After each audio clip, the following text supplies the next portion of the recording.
La traversée du désert est un essai pour une version grandeur nature d'un système de propulsion que la société Over Air de Californie du Sud prévoit d'utiliser pour des taxis volants électriques. Les ingénieurs de l'entreprise travaillent sur un eVTOL, c'est-à-dire un véhicule électrique à décollage et atterrissage verticaux doté de rotors de 6 mètres et des derniers développements en matière de moteurs électriques et de batteries pour aider à transporter les passagers au-dessus des routes bondées.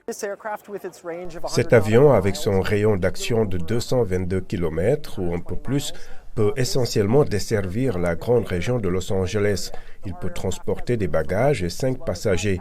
Nous pensons que ce sera formidable pour les familles qui essaient d'attraper un vol long courrier. Cela va vraiment changer la façon dont les gens se déplacent en zone urbaine. Les responsables de la ville soulignent que cette promesse de mobilité aérienne vient avec de nombreuses questions non encore résolues sur l'infrastructure pour ces futurs taxis volants et la surveillance par la FAA, l'administration fédérale de l'aviation. De toute évidence, la FAA va avoir un rôle énorme à jouer et c'est elle qui réfléchit et envisage de fournir des autorisations pour ce processus dès 2025. Et puis au niveau local, nous avons vraiment des pouvoirs d'utilisation des endroits où les gens peuvent décoller et atterrir.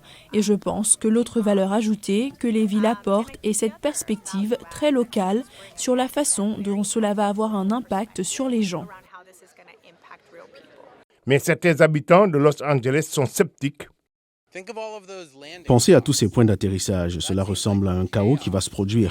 Vous aurez besoin de zones entières d'où les gens partent et atterrissent.